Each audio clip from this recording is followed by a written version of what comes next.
Y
ahora vamos a tratar el tema de las 7 iglesias. Y ya hemos visto que debemos leerlo en una forma histórica continua. Bienaventurado el que lee y los que oyen las palabras de esta profecía y guardan las cosas en ella escritas, porque el tiempo está cerca. Apocalipsis 1:3. El tiempo es, por cada periodo en la historia había un tiempo presente. El tiempo está cerca. Y por supuesto, particularmente en nuestro tiempo. Estando yo en el Espíritu en el día del Señor, oí detrás de mí una gran voz como de trompeta. Y luego, mirados al gran Epanados, el paralelismo de Apocalipsis 1, que nos dice que Jesús es el centro de todo libro, de toda la Biblia. Él es el gran yo soy. Vimos como en el libro de Génesis el hombre perdió acceso al árbol de la vida, la muerte entró, él tenía que ganar su pan, perdió su dominio y se volvió desnudo y fue separado de Dios. Y vimos también en el primer capítulo cómo iba a llegar una restauración que vendría para otorgarle el acceso al árbol de la vida, victoria sobre la muerte, el maná escondido. Jesús es el que acabaría con esta hambre espiritual para siempre. El dominio se restauraría, las ropas blancas, y ya no iba a haber separación de Dios. Y entonces tuvimos una pequeña introducción a las 7 iglesias, donde en Apocalipsis capítulo 1, versículo 11, las 7 iglesias son nombradas: Éfeso, Esmirna, Pérgamo, Tiatira, Sardis, Filadelfia y Laodicea. Y yo les dije que cada una de estas iglesias tiene un significado bien particular. Y vamos a recorrer estos 7 periodos del tiempo, tal como son descritos en el libro de Apocalipsis, y presentados por Él, el que camina por entre los 7 candelabros de oro. Así que tenemos un periodo de tiempo en el ministerio de Cristo, cuando Él está adentro del templo, oficiando en el primer cuarto, el lugar santo. No estamos hablando de escatología, es decir, de los eventos que suceden justo al final del tiempo, sino que tenemos un recorrido seguido a través de la historia, porque Él está en medio de los 7 candelabros, uno como el Hijo del Hombre. Y ahora también vimos en el primer capítulo, brevemente, que las 7 iglesias representan la antigua ruta postal, empezando por Éfeso, y yendo a Esmirna, Pérgamo, Tiatira, Sardis, Filadelfia y Laodicea. No es sorprendente que esa sea la secuencia en la cual ocurren las iglesias y la manera en que la ruta postal estaba trazada. Y también es la secuencia en la cual son mencionadas. Dios es verdaderamente asombroso. Escribe pues las cosas que has visto, luego la aplicación del tiempo, las cosas que son y las cosas que han de ser después de estas, la aplicación al futuro. Respeto al misterio de las 7 estrellas que has visto en mi diestra y de los 7 candelabros de oro. Las 7 estrellas son los ángeles, los mensajeros si usted prefiere, de las 7 iglesias, y los 7 candelabros que has visto son 7 iglesias. Entonces, la iglesia es el medio por el cual Cristo disemina, esparge la verdad. Entonces, vayamos a Turquía, Asia Menor, donde encontramos a estas iglesias. Esta es la ciudad de Estambul, y aquí encontrará algunas de las mezquitas más hermosas del mundo. Aquí encontrará los restos de la gran batalla entre religiones, el Imperio Otomano, un gran fuerte de los otomanos ahí, puentes sobre el estrecho del Bósforo, matrimonios, gente viviendo ahí hoy tal y como viven en otras partes del mundo. Todos que luchan con la vida, todos buscando a alguien a quien amar. Esta es una pareja joven que está comprometida para casarse. Ella está vestida de rosado ahí. Y ahí el carruaje sobre una de las 7 colinas de Estambul, Constantinopla. Esta es una de las ciudades de 7 colinas. Roma es la otra con 7 colinas. Es interesante que ambas fueron capitales del Imperio Romano. Y aquí está la gran mezquita azul en Estambul. Tremendas edificaciones que representan una de las más grandes religiones del mundo. Y estaremos tratando con algunos de estos temas a medida que avancemos en el libro de Apocalipsis. Esta es Santa Sofía, un lugar muy interesante. Hoy es un museo, pero solía ser una iglesia cristiana en los tiempos bizantinos. Y cuando los musulmanes tomaron control durante el periodo bizantino, digamos el periodo post-bizantino, la convirtieron en una mezquita y hoy en día es un museo. Es interesante que en esta iglesia tienen relieves cristianos pintados sobre las paredes. Y cuando los musulmanes tomaron el control, pintaron las paredes de blanco. Tomaron pintura blanca y las pintaron por encima. Y así que desaparecieron del sitio. Y ahora, con el pasar del tiempo, la pintura blanca ha desvanecido. Así que cuando uno entra en la iglesia, uno ve los relieves cristianos y si mira atentamente los ven. Interesante, para mí es algo simbólico.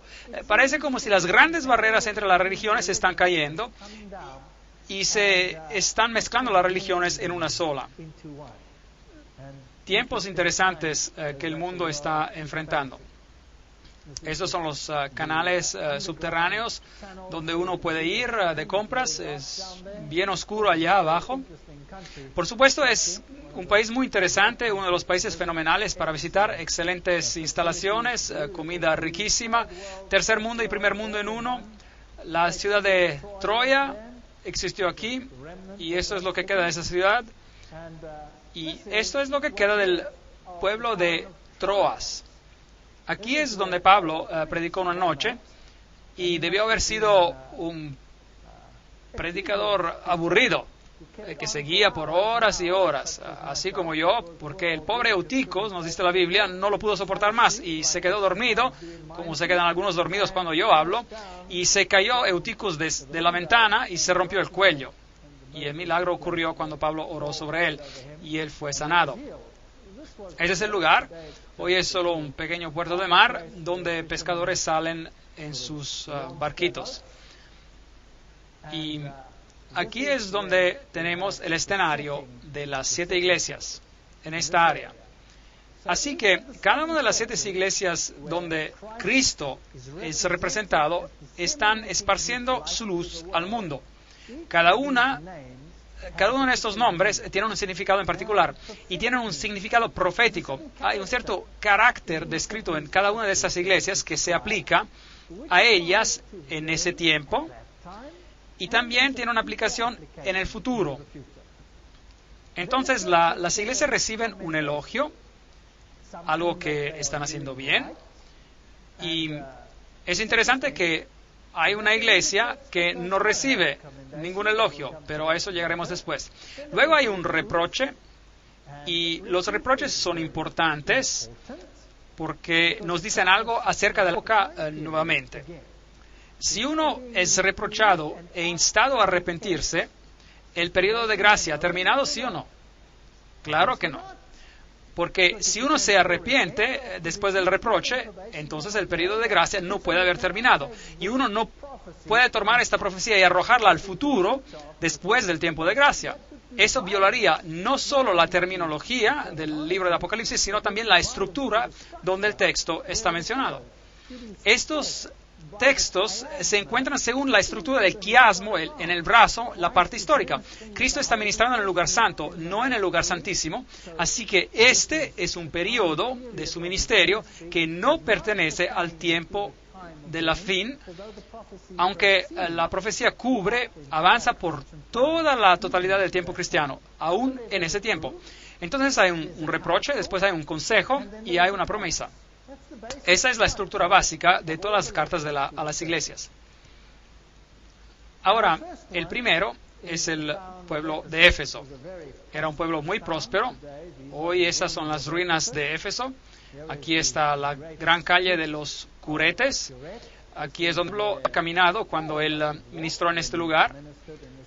Y el nombre Éfeso significa deseado. Así que es una condición deseable en la cual estar. Esta iglesia tenía algo a su favor.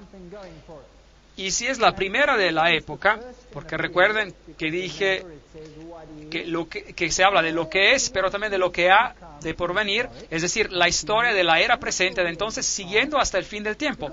Porque así es como trabaja Dios. Él se preocupa por cada generación. Entonces, Éfeso debe de ser el primer periodo del cristianismo. Y si estudiamos los eventos, podemos poner un tiempo arbitrario, probablemente cerca del año 100 después de Cristo, hasta el año 100 después de Cristo, y podemos aprender algo sobre lo que es y sobre cómo era en cuanto apliquemos estas calidades a la iglesia en la historia también. Bueno, en Éfeso estaba la sede de Diana, y Diana era la madre de los dioses. Es aquí donde Pablo tuvo su gran discusión acerca de este tema, porque él dijo que Jesús es el único camino. Y entonces hubo un gran tumulto, porque ellos dijeron, no. Él está menospreciando a Diana, a nuestra diosa, y querían hacer justicia con él. Así que ella era la madre de los dioses. Había un templo de Diana que fue construido en 480 antes de Cristo. Y es interesante que un concilio cristiano, el concilio de Éfeso, tomó lugar en este mismo pueblo, Éfeso, y allí el título Madre de Dios fue dado a María. Así que hay correlaciones interesantes con la sede de la Madre de los Dioses, y asimismo aquí en este pueblo se le dio un título a María. Así que ese es el contexto de esta iglesia. Leamos la carta a la iglesia. Apocalipsis capítulo 2, versículos 1 a 3. Escribe al ángel de la iglesia en Éfeso: el que tiene las 7 estrellas en su diestra, el que camina en medio de los 7 candelabros de oro. Y ya hemos hablado sobre ese texto. Yo conozco tus obras, tu arduo trabajo y tu perseverancia, y que no puedes soportar a los malos. Este es el elogio. Así que Jesús les está diciendo, puedo ver lo que están haciendo, me alegra lo que están haciendo, y saben distinguir entre el bien y el mal. Y has probado a los que se dicen ser apóstoles. Sí, así que aún en ese tiempo había algunos que estaban tratando de engañar, ¿sí o no? Pero ellos los probaron, y fue ese el estándar por el cual distinguieron si estaban del lado bueno o del lado malo. ¿Cuál fue? Tiene que ser la palabra de Dios. Ese es el estándar. Y dice, y has probado a los que dicen de ser apóstoles y no lo son. Así que había engañadores y mentirosos en la iglesia primitiva, y lo veremos en las conferencias que siguen también. Y los has hallado mentirosos. ¿Cómo los halla mentirosos? ¿Cuál estándar utilizas para encontrar los mentirosos? ¿Los sentimientos? ¿O debe haber algo sobre cuál basarlo? Seguro que debe haber algo sobre cuál basarlo. La palabra de Dios. Y has sufrido, has sido perseverante, has trabajado arduamente por amor de mi nombre y no has desmayado. Ese es un buen elogio para la iglesia de Éfeso. Todavía mantienen su integridad. Pero hay un reproche. Pero tengo contra ti que has dejado tu primer amor. Así que esa primera llama que tenía la iglesia, esa llama que uno siente cuando se convierte y uno corre para esparcir el mensaje, se habían enfriado un poco. Recuerda, por lo tanto, de dónde has caído, arrepiéntete, da la vuelta, es decir, y haz las primeras obras. Entonces, habían llegado a un estado de autocomplacencia hasta cierto punto, pero ellos sabían distinguir lo correcto de lo incorrecto. Eso es bueno. Ellos trabajaban y laboraban para Dios, y eso era bueno. Pero ese primer entusiasmo había disminuido un poco. Pues, si no te arrepentieres, pronto vendré a ti y quitaré tu candelabro de su lugar. De modo que aquí había un periodo del tiempo en el cual, si una iglesia no vivía de acuerdo a la verdad que poseía entonces, ¿qué haría Dios? Les quitaría el candelabro y se lo daría a alguien más. Un punto muy importante. Así que en esta época todavía estamos tratando con el hecho de que si uno no vivía de acuerdo a la luz que tenía, Dios eventualmente tomaría esa luz y se la daría a alguien más para que la llevara. Pero tienes esto, que aborreces. Eso es extraño. Dios aborrece, odia algo y los encomienda por odiar, aborrecer algo aquí. Que aborreces las obras de los nicolaitas, las cuales yo también aborrezco. Recuerden, este punto es muy importante. Dios odia, aborrece a los hechos, lo que la gente hace. ¿Aborrece, odia él a la gente? No, porque de tal manera amó Dios al mundo que ha dado a su Hijo unigénito para que todo aquel que cree en él no se pierda, sino que tenga la vida eterna. Dios ama a las personas, pero odia los sistemas falsos de adoración. ¿Podemos entender claramente este punto esta noche? Porque vamos a hablar de ciertos asuntos bien importantes y no quiero que tengan la impresión que estoy hablando en contra de gente. Estoy hablando acerca de sistemas. ¿Entendemos eso? Si un sistema no enseña la verdad, sino que propaga cosas erróneas, entonces Dios odia a ese sistema, ¿sí o no? Sí. Él ama la verdad y odia, aborrece el error. Él ama a toda la gente a pesar de sus errores y sus fallas. Aún antes de que supiéramos que Él existiera, Él estuvo dispuesto a morir por nosotros, ¿cierto? No debemos olvidarnos de esto, nunca. Así que ellos tienen algo a su favor, y es que odian a las obras de los nicolaitas, los cuales Dios también odia también las obras. Entonces la iglesia primitiva tenía el discernimiento para odiar a los nicolaitas. ¿Quiénes eran ellos? ¿Quiénes eran? Nicolaos, nicolaitas, Nicolás. Ellos eran un grupo que enseñaba, era una secta agnóstica, que enseñaba que la ley de Dios no se aplicaba al hombre carnal, porque el hombre era carne y espíritu. Por lo tanto, lo que el hombre hacía en su carne no se aplicaba a su espiritualidad. Es una forma común de pensar hoy también. De modo que lo que los nicolaitas enseñaban en ese entonces también lo enseñan hoy. Nicolaos o Nicolás era el culto a Poseidón, el dios del mar. Los nicolaitas. Nicolás. ¿Ha escuchado ese nombre hoy en día? Claro, si hoy adoramos en el santuario de San Nicolás. No lo encontrarán en la historia, pueden buscar en la enciclopedia británica. Ahí dice que es un individuo ficticio, probablemente del culto de Poseidón. Muy interesante. Jesucristo es Dios. Jesucristo es el Salvador. Jesucristo es el que nos salva. Y ahora celebramos su cumpleaños, ¿en qué día? El 25 de diciembre. La Biblia dice que los pastores estaban en los campos afuera, así que no pudo ser el 25 de diciembre. El dios Zeus o Júpiter, su cumpleaños era el 25 de diciembre. El dios Osiris, su cumpleaños era el 25 de diciembre. Podría nombrarle a todos los dioses antiguos. Las principales deidades tenían sus cumpleaños el 25 de diciembre. Ahora, si la Navidad, Christmas en inglés, es decir, que significa la misa de Cristo en inglés, era realmente la fecha del nacimiento de Cristo, entonces, ¿por qué celebramos a Nicolás en ese día particular? ¿No es interesante? Y luego se les pide a los niños que pregunten a quién para sus regalos. En las religiones nórdicas, a Nicolás, y él viaja por el cielo justo como los dioses antiguos viajaban por el cielo el 25 de diciembre en un carruaje. Y si era Zeus o Júpiter, era jalado por un macho cabrío. Pero si era un dios nórdico, y nosotros, es decir, los anglosajones, tenemos una religión nórdica, porque de allá es donde venimos de los godos, del pueblo godo, entonces el dios era jalado por renos. Y él podía discernir lo bueno y lo malo, era eterno, vivía por siempre, y cada año sabía cuál niño era bueno y cuál niño no. Entregaba los regalos y él se iba, todo eso en el 25 de diciembre. Y los niños hoy se olvidan de Jesucristo y dicen Papá Noel. ¿Eso es bueno o malo?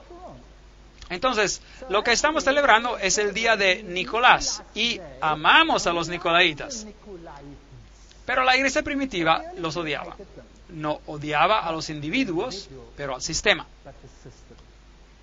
Al vencedor le daré a comer del árbol de la vida que está en el medio del paraíso de Dios. Apocalipsis 2, 4 a 6. Hoy Cristo está siendo suplantado por el sistema en forma sutil, pero es peor de lo que parece. Aquí está la calle de los curetes, y aquí es donde Pablo debió haber caminado. Aquí es donde se encontraron las estatuas de los personajes prominentes del pueblo, y cada uno tenía una cabeza, y si uno tenía mucho dinero, uno contrataba a un escultor para que le hiciera una cabeza y la pusiera allí. Y uno pagaba alquiler como uno paga por el teléfono, la casa o algo así. Y si uno se le acababa el dinero o dejaba de pagar, pues tumbaban la cabeza y ponían la de alguien más, alguien que pudiera pagar el alquiler. Así que cuando uno caminaba por allá, uno estaba en toda su gloria si uno podía pagar el alquiler. Aquí había un templo al emperador de Traiano. Templos como este eran, por supuesto, dedicados a muchos dioses, y el emperador romano era, por supuesto, una deidad, el emperador romano, y era la reencarnación del dios del sol. La alcaldía, tal como era, hermosa biblioteca en Éfeso, y el templo de Domiciano, otro culto a un emperador, otra sección del templo. Y entonces, por supuesto, que tenemos los personajes escolásticos de la antigüedad, y después la iglesia bizantina dejó su rastro aquí. Y si le gusta la plomería, la tubería eran buenas. Esos tubos duraron todo este tiempo. Ese era el baño público, y abajo había un río para que todo fuera transportado lejos inmediatamente. Nada ha cambiado. Nosotros también tenemos un río, solo jalamos una canalita para que fluya, y uno se sentaba allí y podía hablar con el vecino acerca de todo lo que estaba pasando en su vida. Aquí estaban los baños escolásticos, la diosa Artemisa, que tenía muchos pechos para alimentar a las naciones. Y este era el anfiteatro donde tomó lugar todo el tumulto cuando el platero, que era responsable de hacer todas las estatuas de Diana, se enfadó muchísimo cuando Pablo predicó un dios diferente. Y la historia dice que Pablo se escapó de aquí, de Éfesos. Así que esta era la iglesia primitiva, digna de elogio. Se aferró al camino, tenía discernimiento entre el bien y el mal, no permitía infiltración del paganismo dentro de la iglesia. Ellos discernían entre lo incorrecto y lo correcto. Jesús era el centro de su religión. Estaban un poquito satisfechos consigo mismos, pero aparte de eso estaban bastante bien. El primer tiempo de la historia cristiana tenía esas mismas características. Éfeso era un puerto, y hoy ya no hay puerto. De hecho, el mar está a muchos kilómetros de distancia. Ha sido llenado de cieno. Aproximadamente en el año 800 después de Cristo dejó de ser un puerto Éfeso. Este hecho es interesante en términos de tiempo y de secuencias de evolución. Hoy en Éfeso uno puede ver que Roma ha levantado esta estructura la cual fue aparentemente vista en una visión como el lugar donde vivió María, porque Juan vivió en Éfeso. Y Jesús dijo a Juan, he ahí a tu madre, y él recibió a María en su casa en Éfeso. Pero esto ha sido determinado como, de hecho, falso. Pero de todas formas, aquí es donde muchos vienen a adorar a los pies de María. Todas las religiones vienen aquí. Católicos, peregrinaciones de protestantes, aún hasta naciones islámicas vienen a este lugar en particular. Bueno, el próximo periodo de tiempo es Esmirna. Desde el año 100 después de Cristo, probablemente hasta el año 313 después de Cristo, porque este fue un tiempo de tremenda persecución. La palabra mirra está escondida en la palabra Esmirna y significa aroma dulce, un aroma de sacrificio. Y si uno considera la ciudad misma, había un santuario a la diosa Némesis. Policarpo fue su primer ministro y fue martirizado. Interesante. Y en esta representación vemos los 10 días de persecución. La Biblia dice que hay que tomar un día como un año, por un año en profecía. Y hubo un periodo en la historia de la iglesia primitiva cuando fueron perseguidos muchísimo por alrededor de 10 años. La respuesta es sí. Hubo un emperador por el nombre de Dioclesio y Diocleciano, él decretó un periodo de persecución el cual fue muy intenso y terminó en el año 313 después de Cristo. O sea, desde el año 303 hasta el año 303, cuando Constantino revistió su paganismo de cristianismo. Y el cristianismo se convirtió en la religión oficial del imperio. Entonces, leamos lo que dice aquí acerca de esta iglesia en particular. Escribe al ángel de la iglesia de Esmirna, el primero y el postrero, el que estuvo muerto y vivió. Dice esto: yo conozco tus obras, tu tribulación y tu pobreza. Así que estaban pasando por tiempos difíciles. La iglesia primitiva creció rápidamente, las cosas iban bastante bien, hasta que esta religión comenzó a desafiar a la religión oficial. Y entonces la persecución se desencadenó. Y tan pronto que uno desafía a los paradigmas del mundo, hay persecución. Yo conozco tus obras, tu tribulación, tu pobreza, aunque eres rico. Y la blasfemia de los que dicen ser judíos, es decir, cristianos. En la iglesia primitiva se usaban las palabras cristiano y judío intercambiadamente. Y ellos no lo son, sino que son sinagoga de Satanás. De tal manera que hay dos iglesias en este mundo. Aquellos que representan a Dios y a su Hijo, y aquellos que representan a otro poder. Entonces, esta iglesia tiene un elogio aquí, pero no hay reproche, ninguno en absoluto. No temas lo que has de padecer. El diablo echará a algunos de vosotros en la cárcel para que seáis probados, y tendréis tribulación por 10 días. Ahí tenemos un periodo de tiempo mencionado de manera particular. La persecución diocleciana tomó lugar durante ese periodo. Sé fiel hasta la muerte y yo te daré la corona de la vida. Ahí está la promesa de la restauración. El que tiene oído, oiga lo que el Espíritu dice a las iglesias. El vencedor no sufrirá daño de la segunda muerte. Interesante teología que vamos a tratar en conferencias siguientes. Apocalipsis 2, 10 a 11. Así que aquí está una iglesia que no tiene reproche. Es una de las únicas dos iglesias entre las 7 que no tiene reproche, solo un elogio. Eso es muy deseable. Pero, ¿qué tuvo que pasar para que llegaran a eso? Persecución. Ven, bajo los tiempos de persecución, la escoria se separa. Y lo que pasa bajo la persecución es que aquellos que son conocidos por su forma de religión, ellos se quedan atrás, porque llega a ser muy doloroso aferrarse solo a una forma. Entonces se dan por vencidos. Por tanto, si de verdad quieren mantenerse firmes en tiempos de persecución, más vale que estén bien fundados en la roca. Más vale que sepan lo que creen y por qué lo creen. Y es por eso que el libro de Apocalipsis es muy importante, porque nos dice que vendrá un tiempo de angustia como nunca hubo. Y más vale que creamos en lo que creemos si queremos estar firmes durante ese tiempo. ¿Será que hubo tal persecución? ¿Será que alguna vez existió Diocleciano? Bueno, los llevaré de regreso a esa ciudad de Las Palmas, Palmira, con esta gran calle de columnas romanas, como la vimos en la conferencia anterior.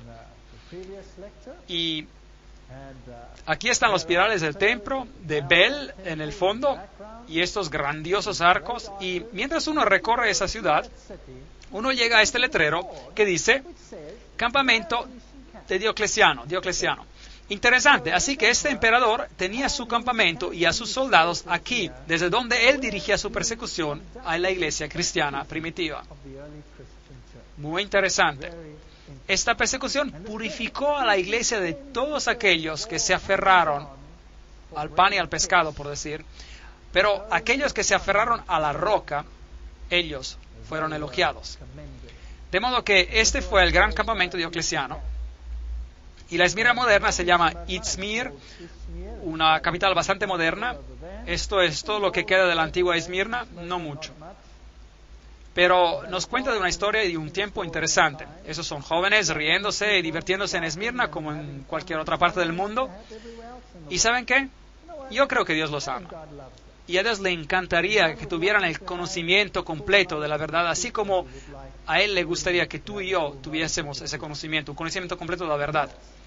Pero si uno tiene la verdad y la defiende, esto es lo que le puede pasar. Persecución.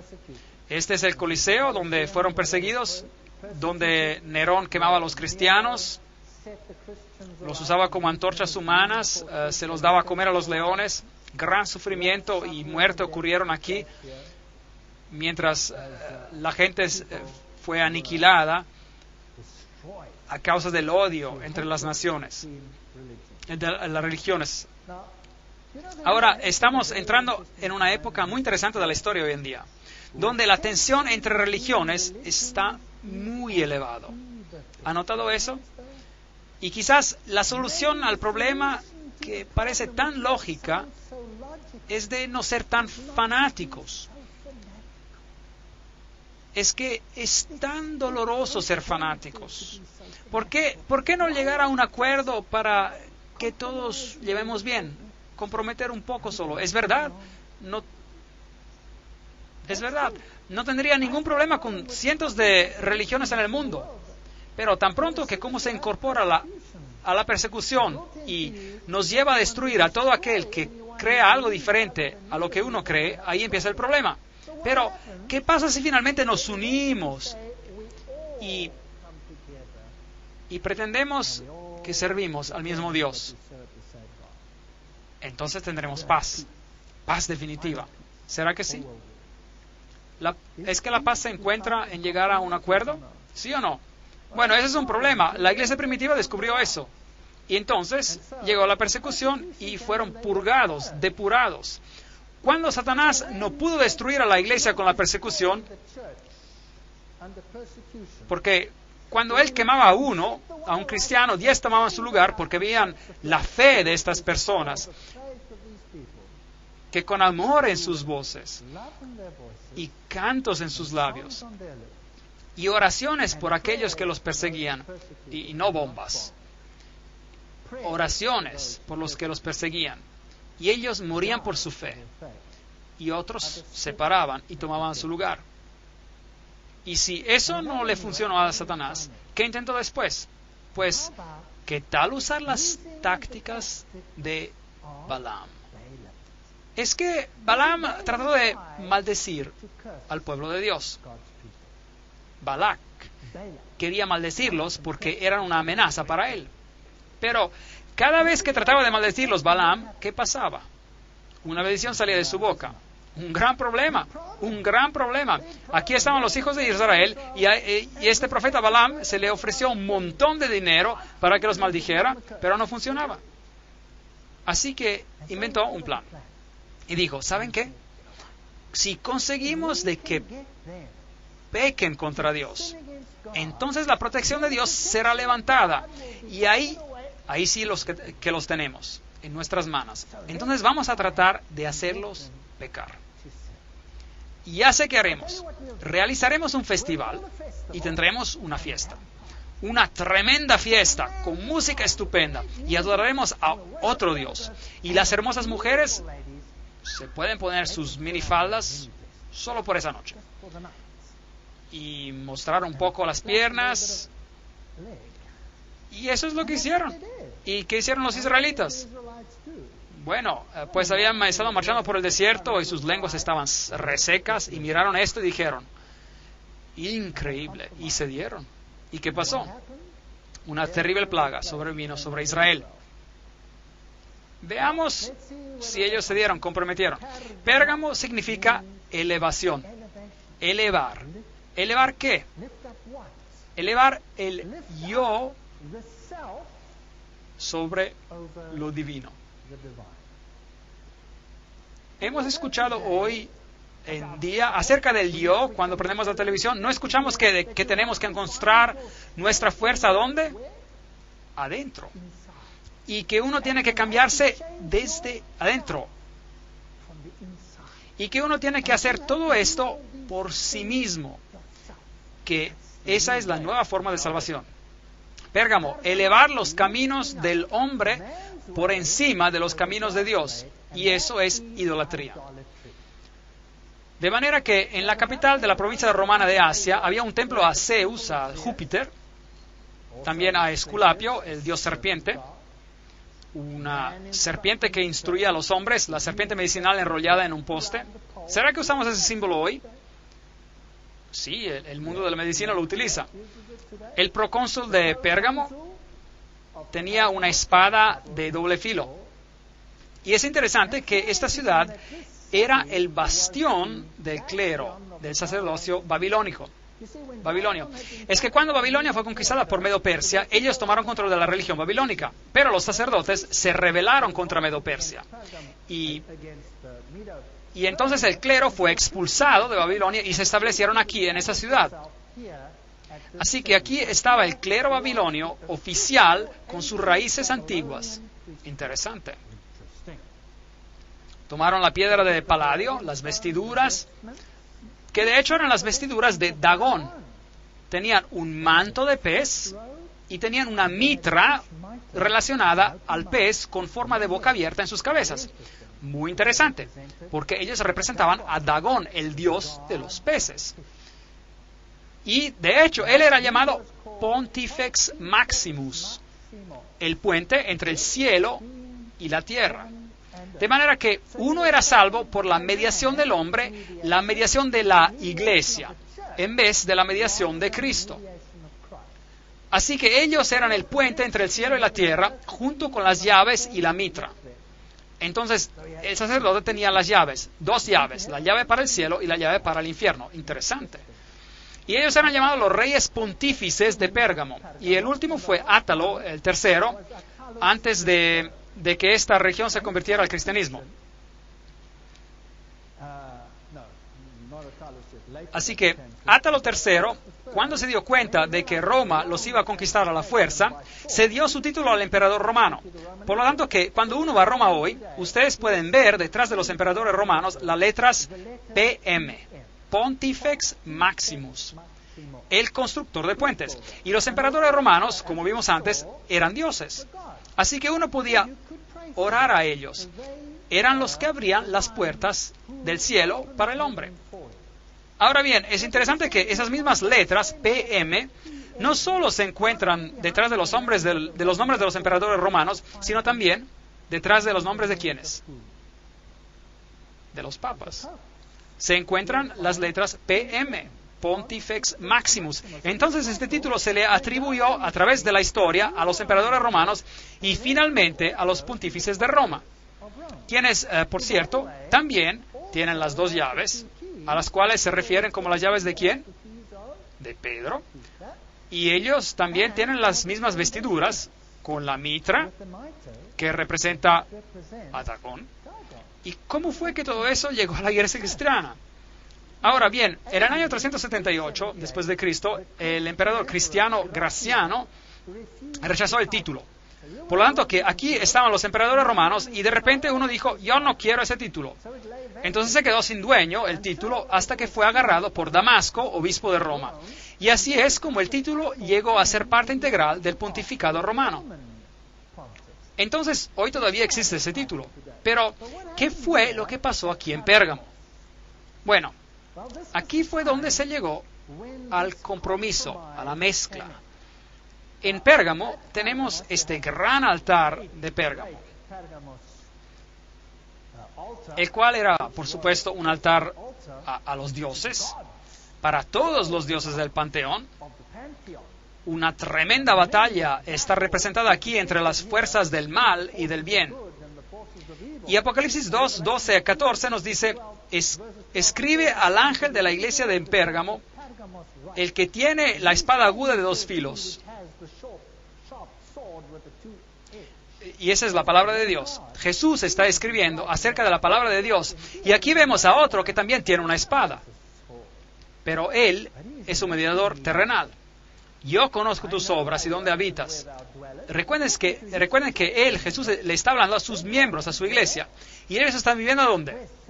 ¿Dónde está el trono de Satanás? Increíble. De manera que ese sacerdocio, que supuestamente es otro Babel, portal a Dios, es una abominación de Satanás. Es la sede de Satanás, donde está el trono de Satanás. Pero retienes mi nombre. O sea que esta iglesia seguía aferrándose a la verdad a pesar de esas circunstancias. Y no has negado mi fe ni aún en los días de Antipas, un nombre muy interesante, Antipas. Mi testigo fiel fue muerto entre vosotros donde había Satanás. La segunda vez que se menciona esto. Entonces aquí vemos a alguien que prefirió morir en vez de negar su fe. Y él lo llama Antipas. Ahora bien, Antipas podría ser, algunos dicen, un personaje histórico. Y algunos dicen que fue este o aquel, o otra persona, un pastor de esa iglesia que fue fiel en ese tiempo, etc. Pero la palabra Antipas también significa antipontífice.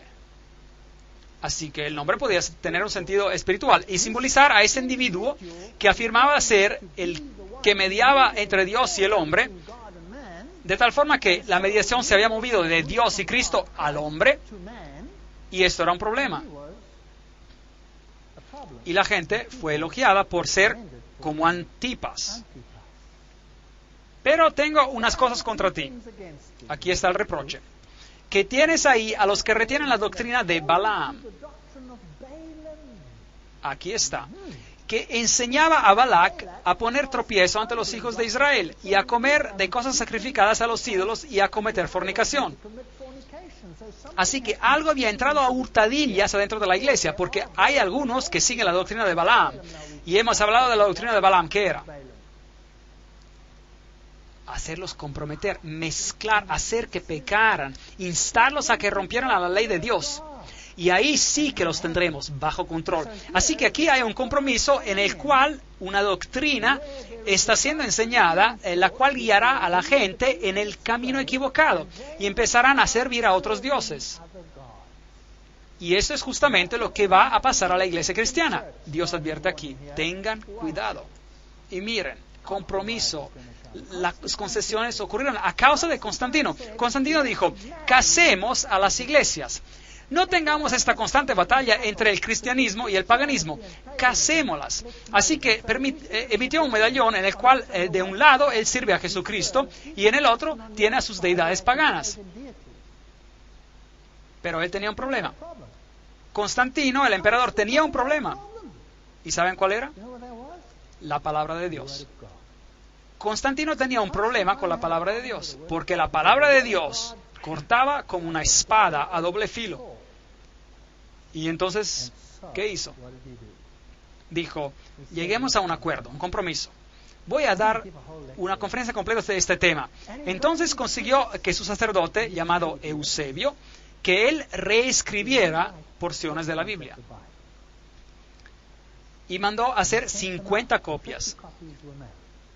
Y fueron escritas de tal forma que Jesucristo fuera menos de lo que es para que pudiese haber un matrimonio entre las religiones y Zoroastro, por ejemplo, pudiera aparecer igual junto a Jesucristo y Zeus Júpiter pudiera estar igual junto con Jesucristo y Apolo pudiera aparecer igual junto a Jesucristo y todo estaría de maravilla. Se pudieran adorar todos. Y fue un documento ecuménico que él comisionó. Entonces introdujo a un acuerdo, a un compromiso, y Jesús tuvo que rebajarse y la obediencia a Dios fue reemplazada por la obediencia al hombre. El problema, la doctrina de Balaam. Y también tienen a los que retienen la doctrina de los nicolaitas.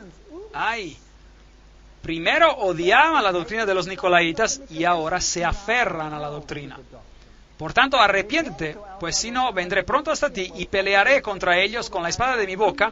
El que tiene oído, oiga lo que el Espíritu dice a las iglesias. Al vencedor le daré de comer del maná escondido y le daré una piedrecita blanca y en la piedrecita un nombre nuevo escrito, el cual nadie conoce sino el que lo recibe. Las concesiones, el compromiso, es el mal más grande de todos porque es tan engañoso, tan engañoso. Aquí, esta gran ciudad, estas son las personas que viven ahí hoy, el mercado, todavía es del tercer mundo, el muro rojo, el muro de afuera, el templo de Dionisio, el templo de Traiano, el templo de Zeus, Júpiter. Hay un pozo del emperador Guillermo hizo, porque sacó todo y se lo llevó, Escolástica y Esculapio, que eran las formas de adoración que se utilizaban en Pérgamo. Concesiones, compromiso.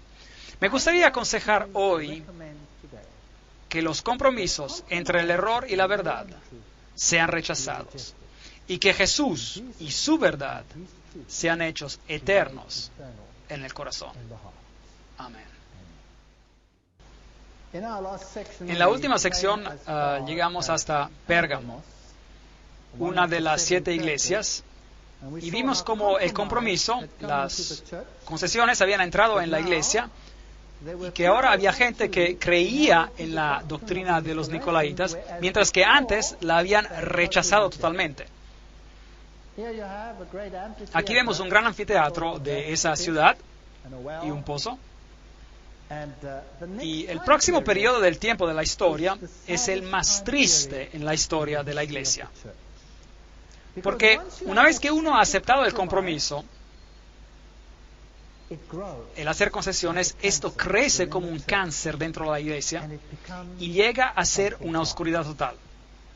Así que el próximo periodo mencionado es Tiatira, del año 538 después de Cristo hasta probablemente el año 1517 después de Cristo. Y este nombre tiene mucho significado. Significa dulce sabor de la labor, significa sacrificio de arrepentimiento. Y algunos dicen que significa también las enseñanzas de Satanás. Entonces, después de que empezaron las concesiones del compromiso, y claramente vemos que el método de Balaam que se utilizó, los nicolaitas ya eran aceptables, y mientras que la iglesia primitiva rechazaba esta enseñanza, aquí tenemos un periodo de oscuridad, empezado aproximadamente en el año 538 después de Cristo. El decreto Justiniano fue emitido para designar el obispo de Roma como el corrector de los herejes, de tal forma que la palabra ya no era el parámetro que decidía lo que era bueno y lo que era malo, sino que un ser humano había tomado el papel de decidir lo que uno debería creer. Y eso es un problema, ¿no creen? Si Dios nos creó como agentes libres e individualmente tenemos que comparecer ante Dios algún día y tener que dar un informe de lo que hemos hecho y de lo que hemos creído, podemos entonces decir, oh, pero Él decidió por mí. ¿Podemos decir esto, sí o no? No. ¿Qué pasó cuando Adán y Eva pecaron? ¿Qué fue lo primero que hicieron? Le echaron la culpa a alguien, ¿verdad? Sí. Cuando Dios le dijo a Adán, ¿qué has hecho? ¿Qué dijo Adán? La mujer que me diste, fue culpa de ella. Y cuando miró a la mujer, Dios, ¿qué dijo ella? Pues fue la serpiente la que me engañó. ¿Se acuerdan de esa historia? Entonces, una vez que nos ponemos con esa actitud y empezamos a echarle la culpa a otro, y estamos viviendo en una sociedad que echa la culpa. ¿Ha notado eso? Nadie tiene un problema en este planeta. No hay niño que tenga un problema en este planeta. Tengo mis problemas por culpa de mis padres. ¿Han ya escuchado eso? Mi padre era bien exigente, mi madre hizo esto y por esto, y es que tengo este problema hoy. Nadie tiene un problema, el problema viene de alguien más. El padre que me dices es el problema. Ahora bien, a veces eso es cierto, de vez en cuando el padre es el problema. Pero esa es una tendencia en el mundo, todos los demás son los que tienen la culpa. Entonces, ahora había un corrector de herejes. Aquí había alguien que decidía por uno en qué creer. Y si uno no lo hacía a la manera de él, ¿qué pasaba? La muerte. Ese era el fin de uno. Así que este fue el periodo en la historia cuando el hombre llegó a ser el estándar para todos los demás. Es conocido como la Edad Oscura. Una vez que uno rechaza la luz y presume ser la luz él mismo, ahí es cuando uno tiene oscuridad. Y si el Hijo de Dios no es la luz del mundo, alguien más se convierte en la luz del mundo, entonces hay oscuridad. No hay otra solución. Entonces, Holzhauser, un teólogo católico romano, dice que esta es la iglesia de la Edad Media. En esta ciudad había el templo de Apolo, el dios del sol, y había un altar a una diosa mujer.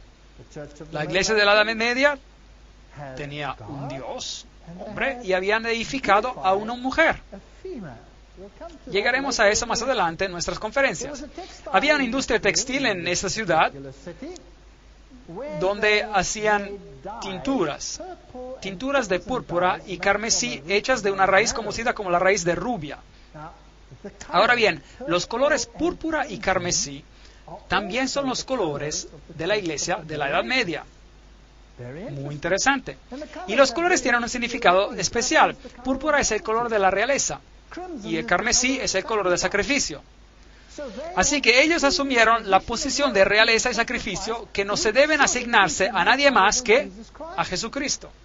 Se han establecido como la norma, son los que perdonan los pecados.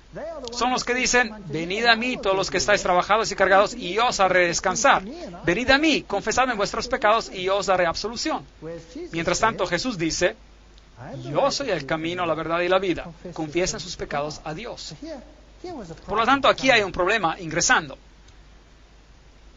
Luego, en esta historia, a medida de que se desarrolla en esta ciudad, está la historia de Jezabel.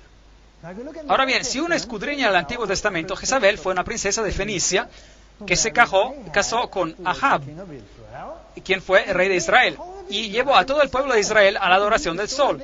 Pueden leer el relato en 1 de Reyes 18:4 y en 2 de Reyes 9:22. Jezabel llevó al pueblo a la adoración de Baal. Y en ese tiempo había sacerdotes de Baal y había sacerdotes de Ashtoreth. Ashtoreth era la deidad femenina que era adorada. Entonces había una deidad masculina y una deidad femenina. Eso es interesante. Y uno le podía orar a cualquiera de las dos. Y había sacerdotes de una deidad y de la otra. Ahora bien, la iglesia en la Edad Media hizo exactamente lo mismo. Encontramos un clero entero dedicado a María. Y también un clero dedicado a una deidad masculina. Es interesante. Yo conozco tus obras, tu amor, tu fe, tu servicio. Recuerden de que la carta fue escrita a la iglesia de Dios viviendo en esas circunstancias y a veces bebiendo también de esa fuente doctrinal, y eso es lo triste. Y tu perseverancia y que tus obras postreras son superiores a las primeras. Así que aquí tenemos una orientación acerca de las obras. No me malinterpreten, no hay nada malo con las obras, porque la fe sin obras está muerta. Pero si las obras toman el lugar de la fe, entonces la fe está muerta. ¿Me entienden? De modo que aquí había una iglesia que había desplazado el énfasis de la fe a las obras. Pero tengo contra ti que toleras esa mujer Jezabel. Ahora bien,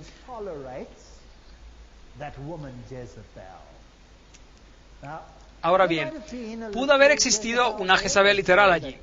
Dicen que sí, la había durante ese tiempo. Era una mujer que controlaba la industria textil, que hacía la ropa teñida de púrpura y carmesí. Pero es obvio que la Biblia usa algo literal que posiblemente existía en ese entonces y lo aplica al futuro y aplica a esta gran apostasía que sucedió cuando Ahab, que era el rey de Israel, se casó con Jezabel. En otras palabras, entró en una relación con el paganismo. ¿Queda claro? Y aquí está este rey que se casa con el paganismo. Así que la Iglesia de Dios acepta el paganismo y lo entremezcla con su mismísima esencia. Entonces, soportan a esta mujer, toleran a Jezabel, la cual se dice profetiza. Cabe aclarar que profetizar significa predicar, pero también significa recibir visiones y uno tiene que sacar del contexto a cuál de los dos significados se refiere. Obviamente aquí se refieren a la predicación, para enseñar y seducir a mis siervos a fornicar, para ser infieles a Dios y servir a otros dioses, y para comer cosas sacrificadas a los ídolos. Increíble. Esto es bien específico, idolatría. Y comer y beber pasa a ser parte de la idolatría. Vale aclarar que Dios siempre le advirtió a su pueblo de que no comiera lo que se sacrificaba a los ídolos. Y aquí se menciona una forma de idolatría específica. Es interesante que las deidades paganas, Baco por ejemplo, o Zeus Júpiter, o a Osiris, se les rendía culto con galletitas redondas, panes, que simbolizaban a sus cuerpos literales. ¿Fue durante esta época que eso entró en el sistema de la iglesia? Claro que sí. Yo le he dado tiempo para que se arrepienta. Dios le dio tiempo, mucho tiempo, para arrepentirse. Pero la historia triste es que no se arrepintió. Pero no quieres arrepentirte de su fornicación. Por tanto, yo la arrojo en la cama, en la gran tribulación, a los que adulteran con ella, si no se arrepienten de las obras de ella. Pero no se arrepentirán. Así que ese sistema no cambiará, seguirá siendo así. Entonces Dios tendrá que tomar esa luz y dársela a alguien más, porque ese sistema no se va a arrepentir. Es un sistema problemático. A sus hijos heriré de muerte. Entonces, fuera de este sistema saldrán hijos, los cuales serán tan apóstatas como ella fue. Y todas las iglesias sabrán que yo soy el que escudriña la mente y el corazón. Os daré a cada uno según vuestras obras. Por lo tanto, si tu criterio son las obras, Dios te juzgará de acuerdo a tus obras. Si lleva a la gente a la idolatría, Dios juzgará conforme a eso. Pero a los demás que están en Tiatira, es decir, el resto, a cuántos no tienen esa doctrina, o sea, que no todos siguieron ese camino, llegó una gran división en la iglesia y no han conocido lo que ellos llaman las profundidades de Satanás. Esa terminología es interesante. Conocer las profundidades de Satanás significa que uno debe haberse iniciado en los secretos del ocultismo. ¿No es así? Hay gente hoy que sostiene conocer las profundidades del ocultismo. Y tendremos que descubrir dónde están localizadas estas profundidades del ocultismo hoy en día. Y lo vamos a hacer en las conferencias que nos quedan, sin ninguna duda. Pero aquí están localizadas ¿en qué iglesia? La iglesia de la Edad Media. Ella conoce las profundidades de Satanás. Increíble, eso da miedo. Vamos a tener que examinar este asunto. Yo os digo, no os impongo otra carga. Así que hay gente que se resiste a comprometerse de esta forma, que rechazan esta enseñanza interna, este misterio, este ocultismo. Pero lo que tenéis, reténlo hasta que yo venga. Esa es la primera referencia a la venida de Cristo.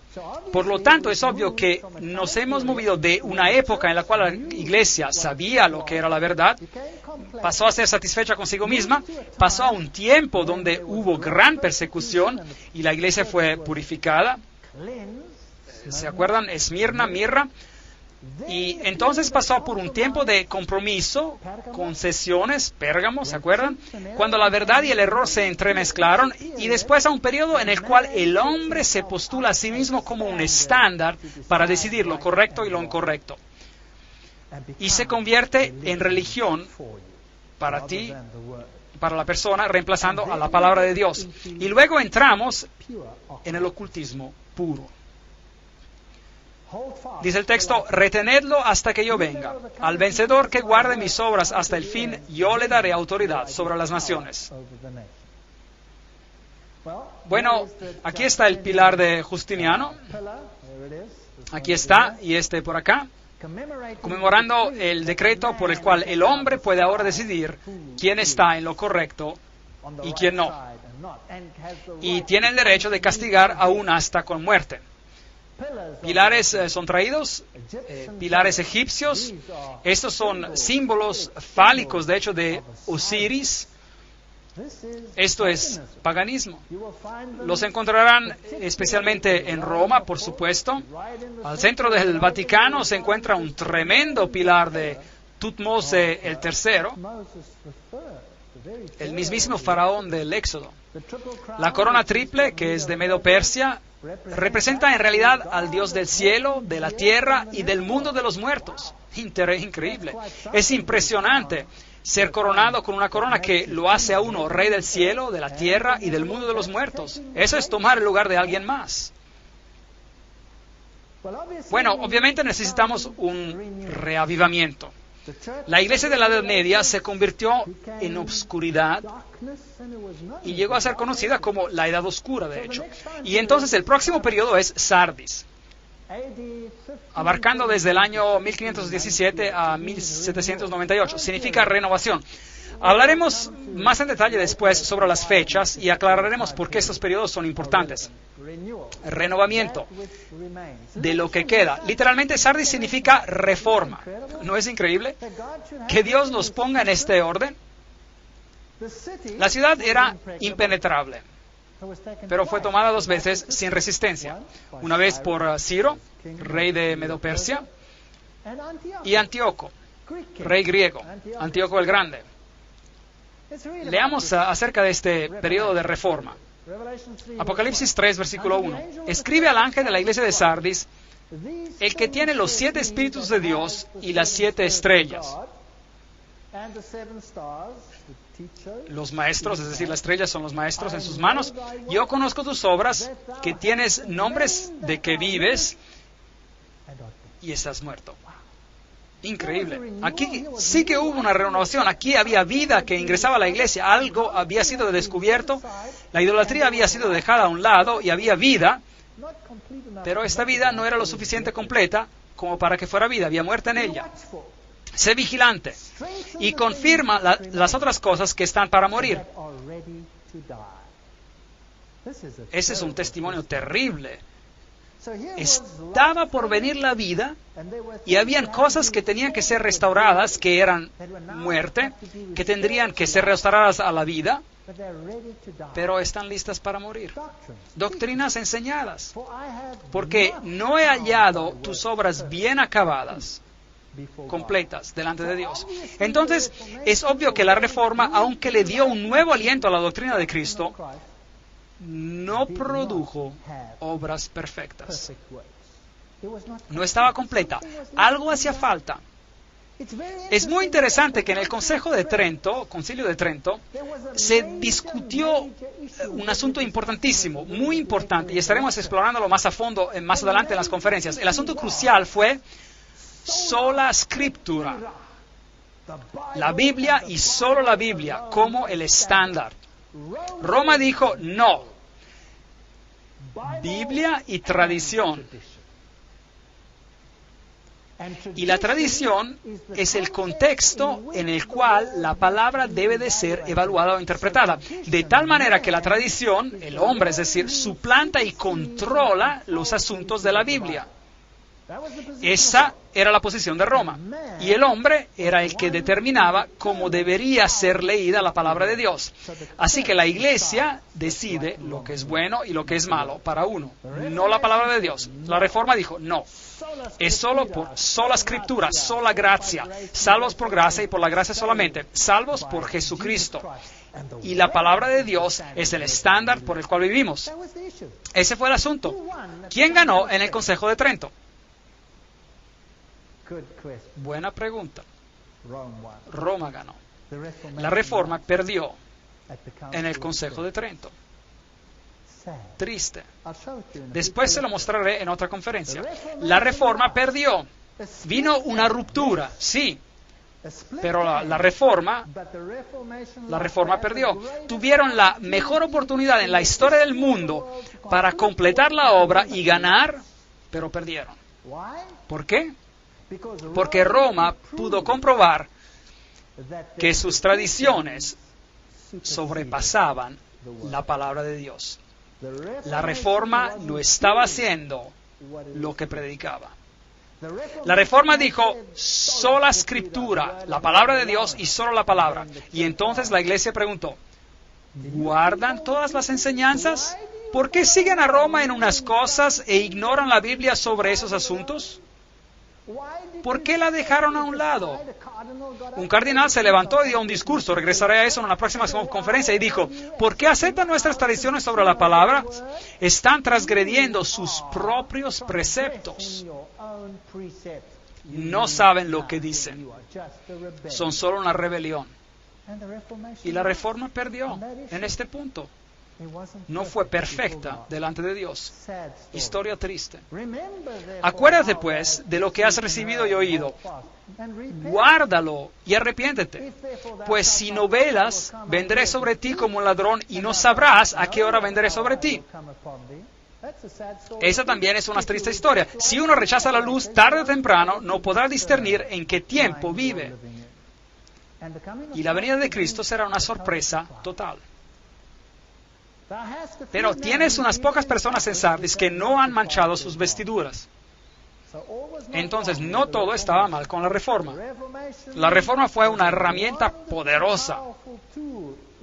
Solo que no terminó el trabajo. No llegó al blanco. El trabajo no se completó ante Dios. Y andará conmigo en vestiduras blancas. Me pregunto quiénes son. ¿Podrán ser Juan Hus? ¿Podrán ser Tyndale? ¿Podrán ser Wycliffe? ¿Podrán ser Martín Lutero? ¿Podrán ser todos estos grandes reformadores? Son dignos porque se mantuvieron firmes en lo que consideraban ser verdad. El vencedor será vestido de vestiduras blancas y no borraré su nombre del libro de la vida y confesaré su nombre delante de mi Padre y delante de sus ángeles. A propósito, ese es un texto interesante. Ahí no dice, escribiré su nombre en el libro de la vida. Dice, no borraré su nombre del libro de la vida. Increíble. ¿Qué nos dice eso acerca de Dios? ¿A cuántos quiere salvar a Dios? A todos. ¿Sabían que todos los que han nacido desde el principio han sido escritos en el libro de la Biblia, de la vida? Es la decisión de cada uno de nosotros si el nombre permanece allí o no. Triste historia. De cualquier forma, esta es Sardis, tal como se veía. Eso es todo lo que queda para ellos.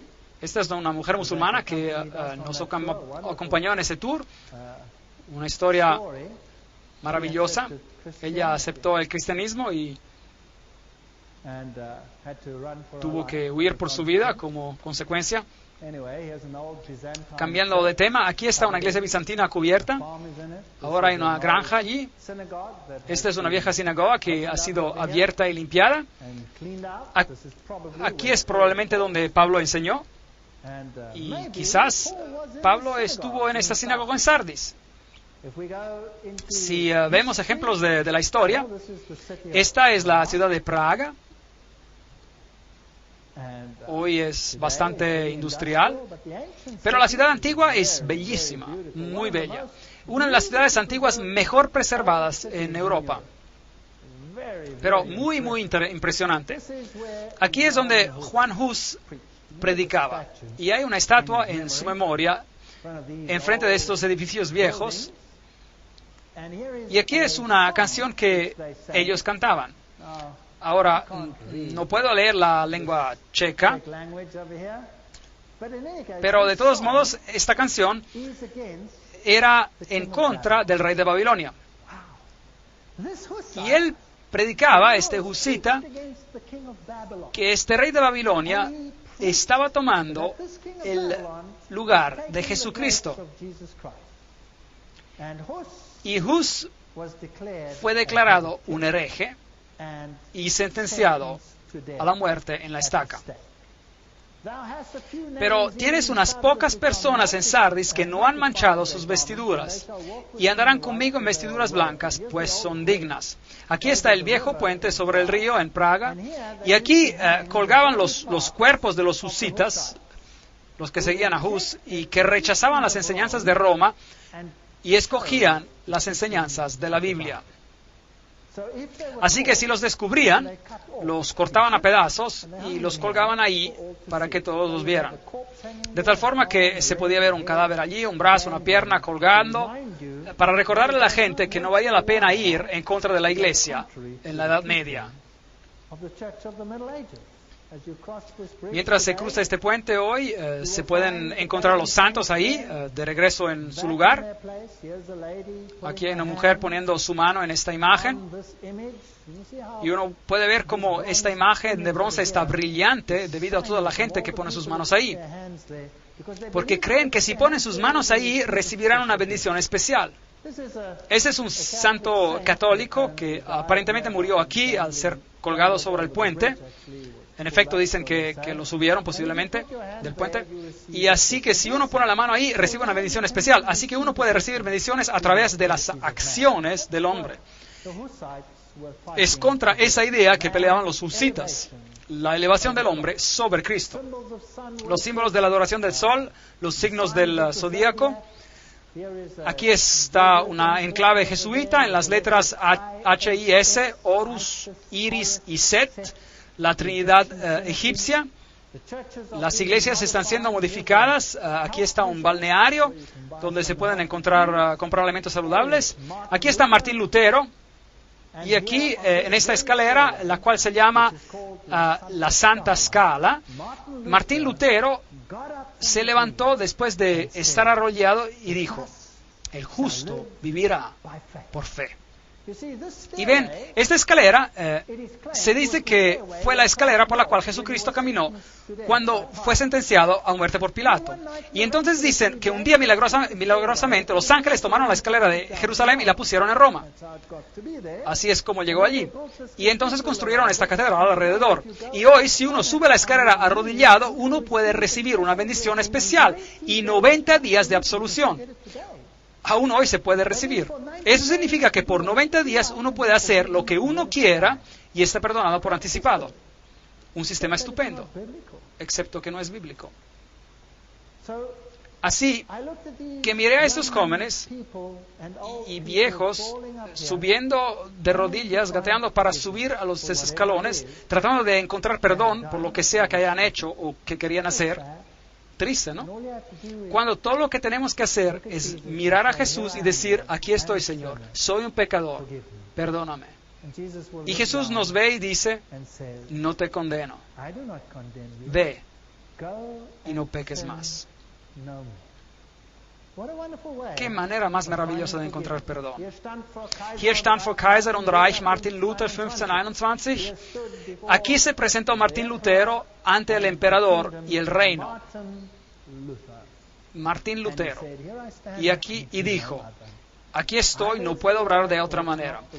O es la palabra de Dios o no es la palabra de Dios. Por cierto, Martín Lutero se dio cuenta de lo que le faltaba en terminar. Pero él no lo pudo terminar solo, todo. Sus seguidores debieron haber continuado, pero no lo hicieron. Y él se mantuvo firme. Y bueno, el resto es historia. El trabajo no se completó. ¿Y entonces qué pasó?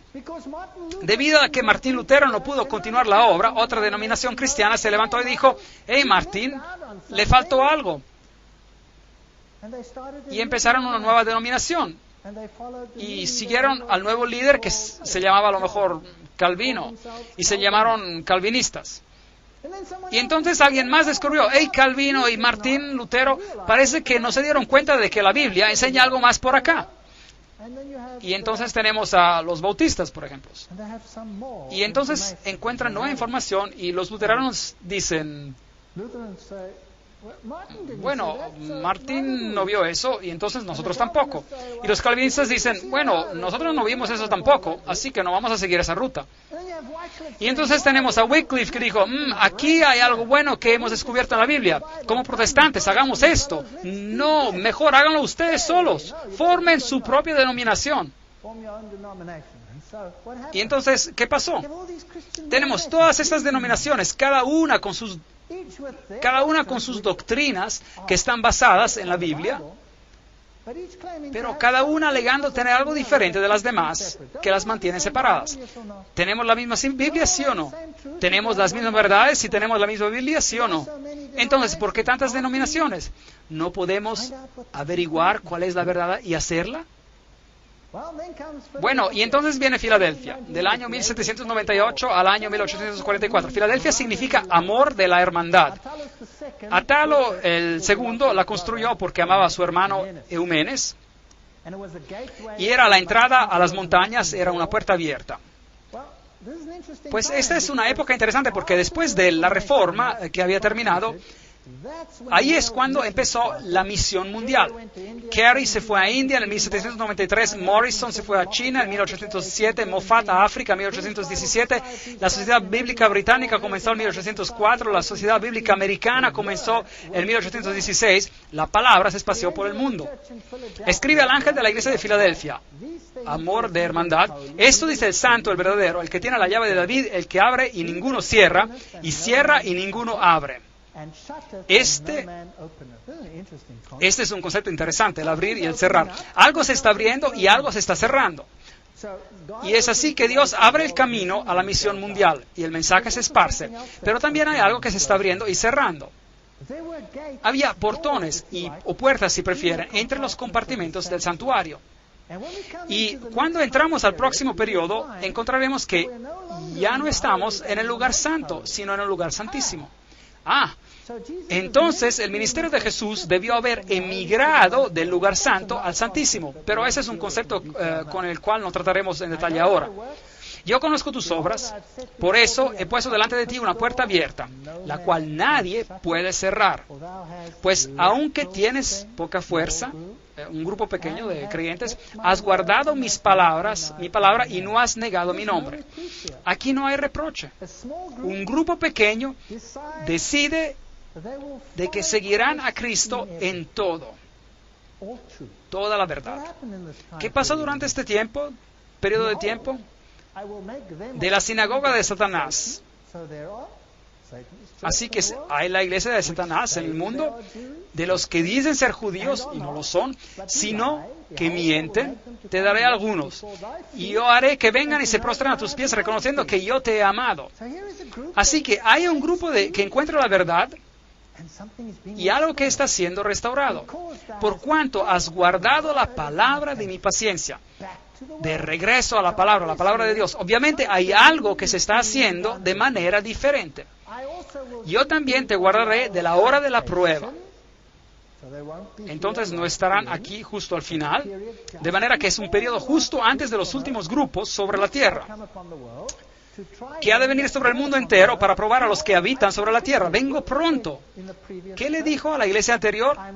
Hasta que yo venga. Y ahora vengo pronto. ¿Se dan cuenta de que el tiempo es ya más corto? Obviamente nos hemos movido en la historia de un tiempo cuando Él va a venir, a un periodo de la historia cuando Él va a venir muy pronto. Esto es antes de los últimos eventos. antes de los últimos eventos. Pero este grupo no tendrá parte en los últimos eventos porque serán guardados de la hora de prueba. Retén lo que tienes para que ninguno tome tu corona. Apocalipsis 3, 9 a 11. ¿Qué pasó en la historia?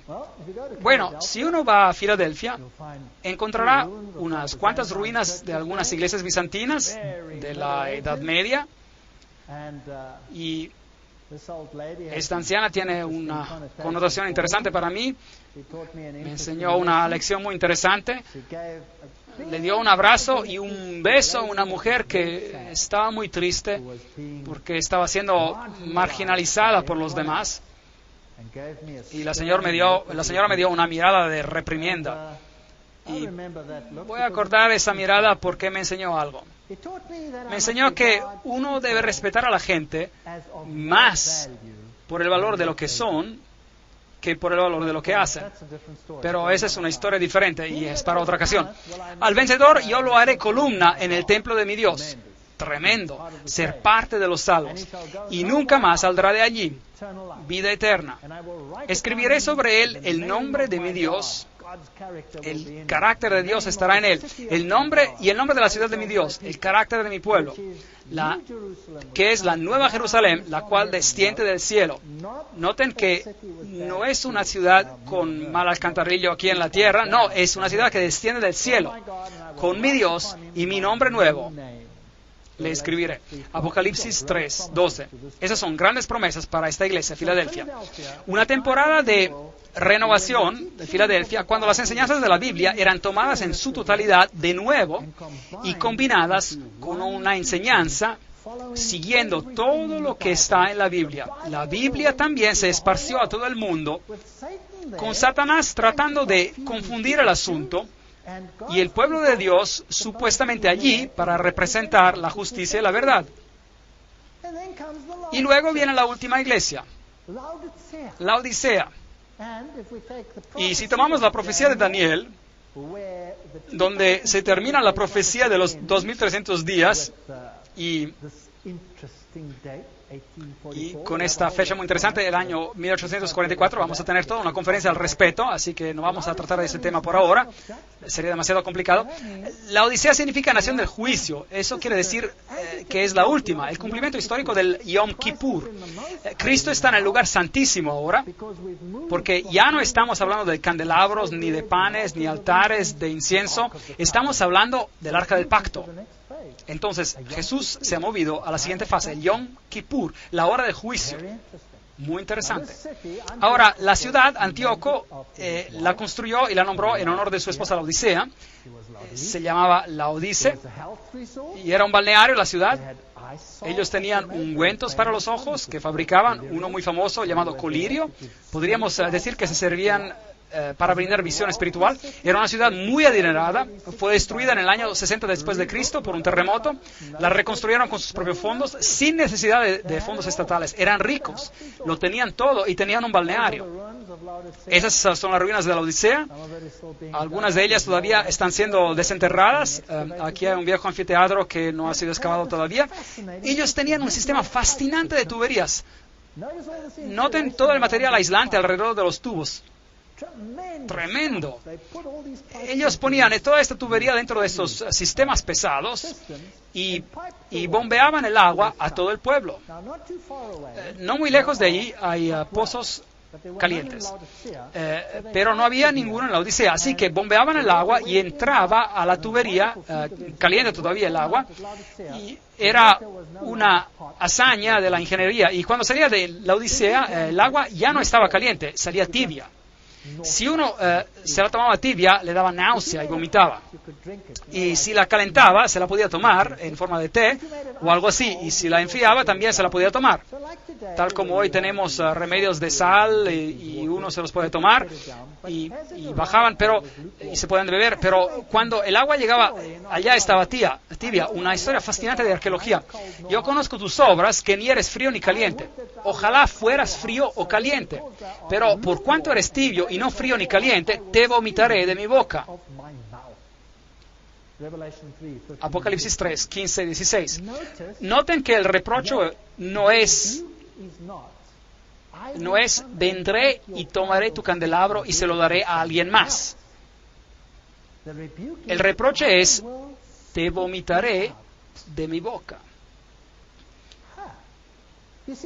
Solo se vomita, así que esta iglesia es la última iglesia, ya no va a haber un candelabro que se pasa, ya es simplemente una iglesia que se vomita o se escupido, por así decir. La iglesia será zarandeada y aquellos que no se ajustan serán lanzados afuera. Así que esta iglesia será zarandeada y aquellos que no se ajustan serán lanzados afuera. Entonces, ¿es una iglesia perfecta, sí o no? No, está muy mal, patética. Noten que es tibia y que no hay elogio, solo un reproche. No hay ningún tipo de elogio. Es la única iglesia donde no hay elogios. Nada. No muy lejos queda Gideópolis, donde hay unas termales muy calientes, pero en la Odisea el agua era tibia. Hoy hay muchos balnearios con esos hermosos depósitos de carbonato de calcio y todos esos pequeños pozos calientes por todas partes. Es un lugar hermoso. Todavía preparan comida saludable ahí, anfiteatros aquí como este. Y creo que este camello necesitaba un dentista, pero bueno. Porque tú dices, yo soy rico, me he enriquecido y de nada tengo necesidad, pero no sabes que eres desaventurado, miserable, pobre, ciego y estás desnudo. Increíble. Esta iglesia está en problemas. Aquí hay un niñito recogiendo Geverett. Es una hierba que se utiliza en la industria de la salud para calmar el dolor. Es como un anestésico y hoy esta área es conocida por sus hierbas medicinales, hasta hoy en día. Es que hay un mensaje de salud asociado con la Odisea, algo para el cuerpo físico también. Pero desafortunadamente, la Odisea, ellos son ricos. Pero bueno, Dios, ¿está interesado? Él está hablando acá de riquezas literales, ¿sí o no? No. Entonces, ¿son ricos en qué? Sí, correcto, en conocimiento. Tienen conocimiento bíblico. Tienen conocimiento bíblico. Como pueden ver, la Reforma no había completado la tarea. La Reforma se fragmentó porque dejaron el trabajo inconcluso. Y luego vino el turno de Filadelfia y se llevó a cabo una consolidación y la palabra fue de nuevo revelada por completo. En todos por completo. Y la Odisea heredó el conocimiento. Aquí estaba. Tenían el conocimiento. ¿Y qué le hicieron? ¿Y qué hicieron con él? Sentarse sobre el mismo. ¿Y qué hacen? Se enriquecen y se llenan de cosas y no tienen necesidad de nada. Empiezan a fingir ser iglesia. La iglesia debería ser la luz del mundo, pero esta gente finge ser iglesia. Y no saben que son despreciables, miserables y pobres, espiritualmente pobres y ciegos, que no tienen discernimiento y están desnudos, desprovistos de Cristo. Es que la fe sin obras es muerta, mientras que las obras no nos ayudan a ganar puntos porque somos salvos por la gracia y solo por gracia. Y si no compartimos lo que sabemos, entonces tenemos un problema.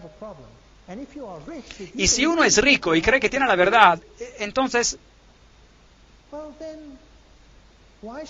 ¿por qué compartirla con alguien más? Lo puede hacer sentir a uno incómodo. Y hay gente que cree que tiene la verdad y que la verdad lo salvará. Bueno, los judíos también creían en eso y tenían la verdad, pero rechazaron al Mesías y lo clavaron en la cruz. ¿No lo hicieron? Por lo tanto, tener la verdad no nos salva. Tener a Jesucristo nos salva. Y si uno tiene a Cristo, entonces irá Y no condenará a aquellos que no conocen la verdad. Uno irá afuera, hacia el mundo. Amará a aquellos que no conocen la verdad y tratará de llevarlos a la verdad, porque Jesús murió por ti y por mí mientras todavía éramos pecadores. ¿Correcto? Y esa es la manera que va a ser. Y déjeme decirle algo. Nadie, y voy a decirlo de manera muy firme, nadie se salva por tener el entendimiento correcto de cualquier doctrina. ¿Comprenden eso? Si tú tienes el conocimiento perfecto de cómo ser salvo, ¿eso te va a salvar? No. Si simplemente gozas de ese conocimiento y lo tienes y te sientes rico y enriquecido, eso no te va a salvar. Aplicar ese conocimiento al corazón y hacer que Jesús sea el centro, el alfa y el omega de tu vida, ese sí es conocimiento que salva junto a tus obras. Pero sentarse sobre ese conocimiento no te salvará.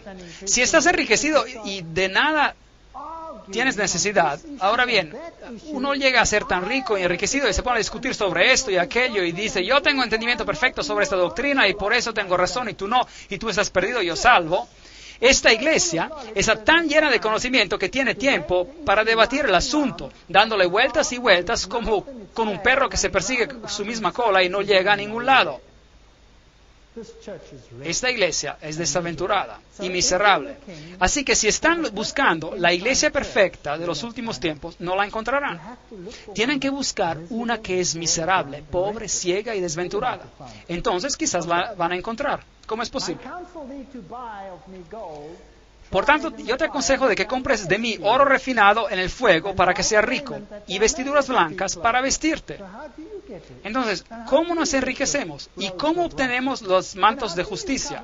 ¿Y cómo cubrimos la vergüenza de nuestra desnudez? ¿Y cómo obtenemos discernimiento espiritual y ungüento para los ojos para poder ver? Yo reprendo y castigo a todos los que amo. Sé pues celoso y arrepiéntete. Es decir, que si queremos hacer lo que es correcto, Dios nos pondrá en el fuego de la aflicción. Entonces, tengo malas noticias. Cualquiera que encuentre esa verdad, la verdad está con temperatura bien caliente y tendrá que cuidarse bien y comer a lo mejor mucha hierba geberit, como dice así. Aquí hay un llamado a la puerta y aquí hay un hermoso campo listo para la cosecha. Yo tomé esta foto arrodillado mirando al otro lado. Yo estoy a la puerta y llamo. Si alguno oye mi voz y abre la puerta, entraré a él. Dios no fuerza a nadie. Y cenaré con él y él conmigo. Al vencedor, hay que vencer primero, le concederé que se siente conmigo en mi trono, así como yo he vencido y me he sentado con mi Padre en su trono. Apocalipsis 3, 20, 21. Esa es la historia de la iglesia. Finalmente, tengo que decirles que hay gente sobre esta tierra que tiene un conocimiento de la verdad, pero no se destacan por esparcirla. Más se les conoce por sentarse sobre la verdad y discutir entre sí sobre las particularidades de cada asunto específico y sobre la exactitud, la perfección o falta de perfección de este asunto o aquello. Pero esto no es el verdadero asunto. Jesús es el asunto. La verdad es importante, pero solo si es aplicada al corazón. Y es mi oración que todos comprendamos y obtengamos el conocimiento de la verdad.